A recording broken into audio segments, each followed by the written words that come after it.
شو ثنائي باريس سان جيرمان خوسيه لويس مانويل مونتيرو، وحكم هذه المباراة إليانا فرنانديز والفريدو رودريغيز، حكمان مساعدان في هذه المباراة الدولية الودية بين المغرب والإكوادور. حديث البدايات، هذا بروتوكول البدايات في انتظار التحول الأمور الجدية. دانيال خيسوس وبابلو غونزاليز فويرتيز حكم الفار والافار، فيما منتخب الإكوادور المدرب سيباستيان بيكاسيس يعتمد على هرنان غالينديز، بييرو كابيي، جوال أوردونيز، ويليام باتشو، جوني بوا، إنير فالنسيا، ألان ميندا، بيدرو فيتي، غونزالو بلاتا، ألان فرانكو ومويزيس كايسيدو. وتشكيل منتخب الإكوادور الذي يبدأ به المدرب هذه المباراة. تشكيل يضم غالينديز حارس الخبرة، حارس رقم 1 في منتخب الإكوادور، واحد من الوجوه التي سيطرت على الرسمية. ثلاثي خط دفاع أوردونيز، باتشو وإنكابيي، فيما يلعب برباعي خط الوسط فرانكو، أدوار المهمة لكايسيدو وفيتي في خط الوسط، ميندا كجناح أيسر يقوم بأدوار دفاعية مهمة جدا، وثلاثي خط الهجوم بلاتا، يبوا وإنير فالنسيا. فيما الكل يتابع مباراة الفريق الوطني يبحث عن الاطمئنان على ثنائية خط الدفاع اليوم. شادي رياض الذي نال تكوينا على أعلى مستوى في نادي برشلونة، وعيسى جوب نجم نادي فولهام المدافع الأوسط الذي اختار اللعب للفريق الوطني يلعب اليوم كرسمي. كنا في أمس الحاجة لوجوه ممكن وأن تكون سند لنايف أجرد ولأدم ماسينا مع اعتزال رومان سايس. هذه مجموعة من الاختيارات في محور خط الدفاع يعلم جيدا قيمتها وتأثيرها المدرب محمد وابي.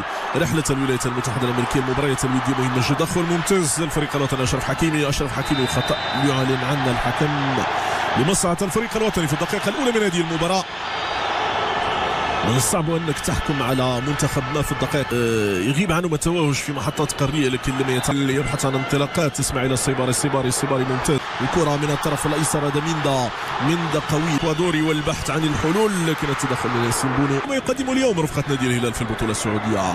كرة للفريق الوطني إبراهيم دياس القارية في تصفية الكون ميبول المؤهل منتخب الإكوادور. عبد الصمد الزنزولي أمام صعيبة للمنتخب الإكوادور، صعيبة للمنتخب الإكوادوري. إنير فالنسيا قوي، فالنسيا مهاجم نادي باتشوكا الذي أمضى سنوات كثيرة في البطولة الإنجليزية بالخصوص أيامه مع نادي وستام. فالنسيا يتحصل على ضربة خطأ في مكان صعب جدا على مرمى مشكل من 4 لاعبين. كرة للمنتخب الإكوادوري صعبة إكوادورية، الكرة تسدد لكن التدخل من ياسين بونو. لو عندك ياسين بونو كحارس مرمى ممكن وأن تستريح، ممكن وأنك تكون مطمئن. ضغط من عز الدين وناحي، الضغط من نائل، الكرة تعود من جديد للمدافع كابيي، والحكم يقول ضربة خطأ للمنتخب البلجيكي. دي الاختيارات في محور خط دفاع منتخب الإكوادور. جوال أوردونيز، سنتعرف على عدد من اللاعبين مرة أخرى. يبوا يتحصل على ضربة خطأ. إذن المنتخب الإكوادوري يلزم التعامل مع هذا المعطى. هذه كرة إكوادورية في منطقة الجزاء، كرة بالراس، خلوه لوحده من دون رقابة دفاعية. بلاتا ومن تابع هذه الكرة لكن بعيدا عن مرمى ياسين بونو. كرة من جديد للفريق الوطني، الضغط متواصل على ربيع حرمات. الحكم نعم كان هناك خطأ على ربيع حرمات، قدم مباراة كبيرة امام نادي بيراميدز في دوري ابطال افريقيا. ربيع حرمات اخيرا تنصيب نصير للامام، نصير نحو عبد الصمد، لكن اكيد مع المدرب اربيلو. وكرة صعبة لمنتخب الاكوادور لكن تتحول بعيدا من ميندا. ربع ساعة مضت في انتظار تحول الامور الاكثر جدية في هذه المباراة بين المغرب والاكوادور. تتحول من جديد لمنتخب الاكوادور، كرة تسدد ممتاز جدا لمنتخب الاكوادور. منتخب الإكوادور. ومن منكم لا يعرف مويزيس كايسيدو، لاعب نادي تشيلسي، لاعب خط وسط تشيلسي مع رفقة الفريق الوطني الأول. كرة للأمام لكن البرازيل، كرة من زنزولي سدد، مشاتوش في القدم التي يهوى التسديد بها تسديد، لكن عمل كبير من ربيع حرمات نحو نائل والحكم الإسباني يقول ضربة خطأ لنائل العناوي. هذه الثنائية التي تلعب للمرة الأولى، وبالتالي منتخبات اللي واجهها في كيتو. كرة من جديد بدنيا منتخب الإكوادور يكون أقوى وتقني لبلوغ هدف اول في هذه المباراه. حكيمي يمر ابراهيم دياس، لكن التصوير الماضي من خريف ابراهيم دياس اليوم يعيش ربيع العمر مع الريال ومع الفريق الوطني، ونضع ثقه كبيره فيه في قدراته لكي يكون واحدا من نجوم الفريق الوطني في نهايه كاس العالم. زنزولي كانت متابعه من عيسى ديوب، تعود ليوناحي سدد، لكن غابت الدقه وغاب التاثير وغابت القوه ايضا في الكره الماضيه بعيدا عن مرمى المنتخب الاكوادوري، بعيدا عن غالين دياز. منتخب الاكوادوري للفريق الوطني في هذا التحدي الودي امام اوغوستين ديلغادو وحده التاليه في المنافسات الاوروبيه، ولو ان الامر صعب. السنوات الماضيه كره تعود من جديد. نايل العناوي، نايل والخطا واضح امام الحكم الاسباني. نائل ابن ثقتنا كبيره في الرجل لكي يكبر ولكي يقود الفريق الوطني لتحقيق مستويات كبيره في كاس العالم.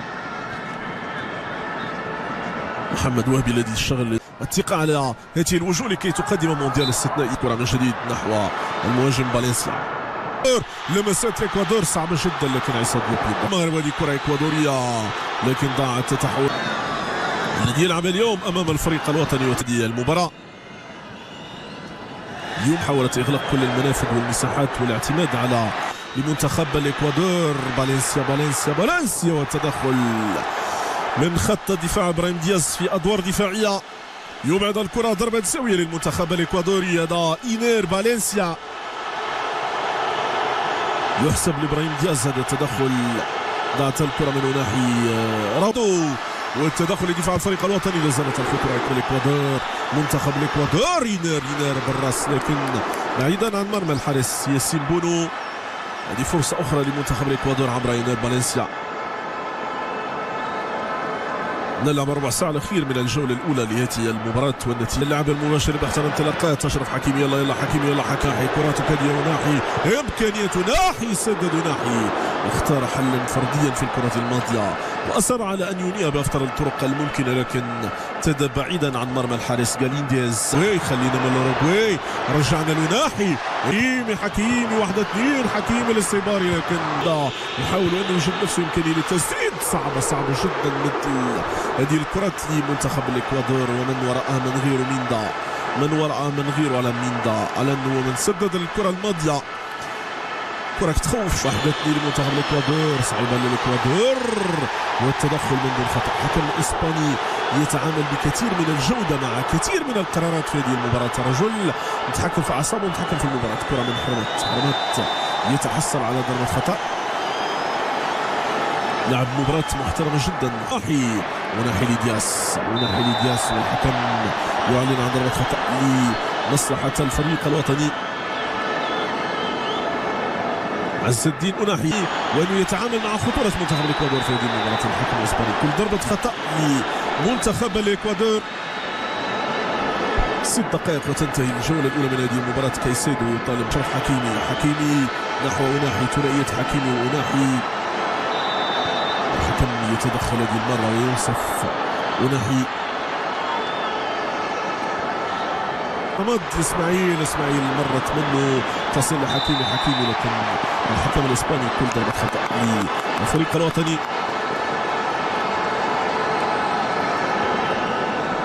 منتخب الكوت ديفوار على ضربة جزاء في منتخب الاكوادور. صعب المنتخب الاكوادور.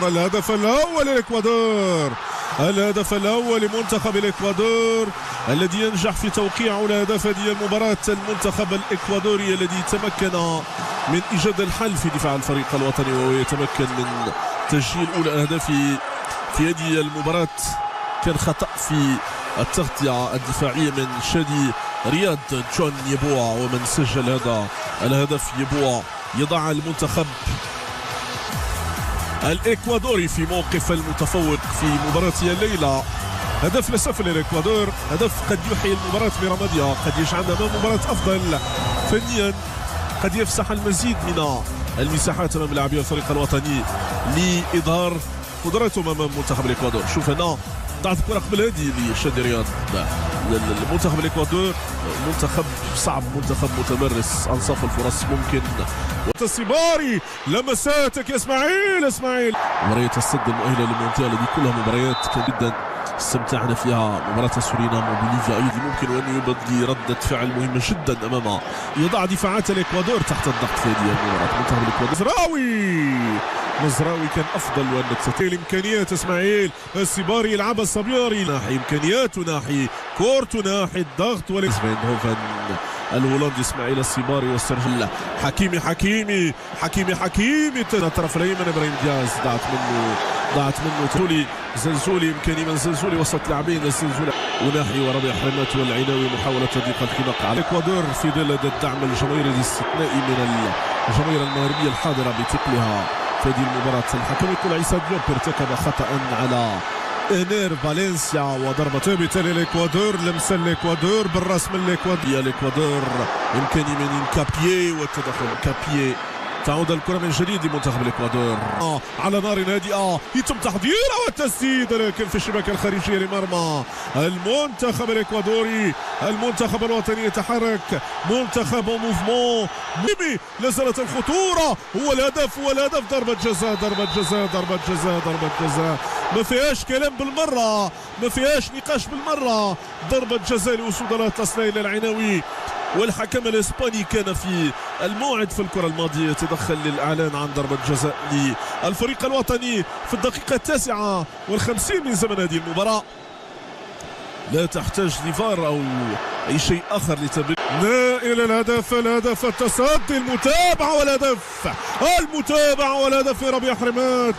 الكرة تنصف ربيع حرمات، الكرة تنصف اجتهادات ربيع حرمات في المتابعة. يتمكن من تسجيل الهدف، ينسينا شوية فيما حصل في نهاية الكان. ضربات الجزاء المنتخب الوطني يتخلص من اللعنة التي رافقته منذ مدة طويلة، وربيع حرمات ينهيها بهدف في مرمى منتخب الاكوادور. محمد ربيع حرمات اول هدف دولي رفقة الفريق الوطني لاعب نادي الجيش الملكي. عميد الزعيم كان زعيما في الكرة الماضية، يتمكن من تسجيل الهدف، هدف التعادل، هدف جالينديز قام بالمطلوب منه.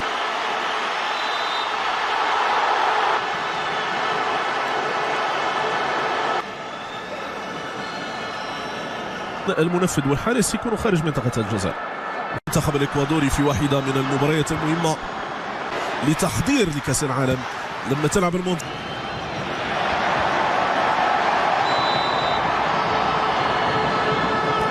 الحكم الاسباني الحكم قام بتنفيذ والاكوادوري يلزم الكثير من التركيز والهدوء.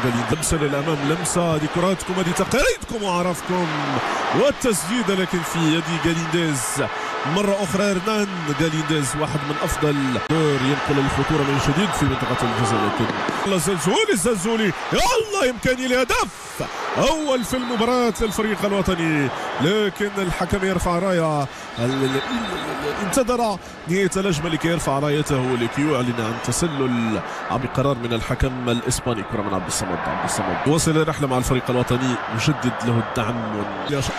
حكيمي في منطقة الجزاء والتدخل، تلعب لوصول الأطلس في منطقة الجزاء. تاي بريك العيناوي يحسمها بالتاي بريك بشوط كسر الارسال بلغة الاب، بلغة الوالد، بلغة المؤطر. هذا الشامل من ذاك الاسد. كرة هدف التعادل. نائل أضاع ضربة جزاء وصر على التعويض من كرة ثابتة من ضربة زاوية تمنح التكافؤ لوصول الأطلس أمام الإكوادور. فرحة كبيرة للجماهير المغربية. المنتخب أنصفته هذه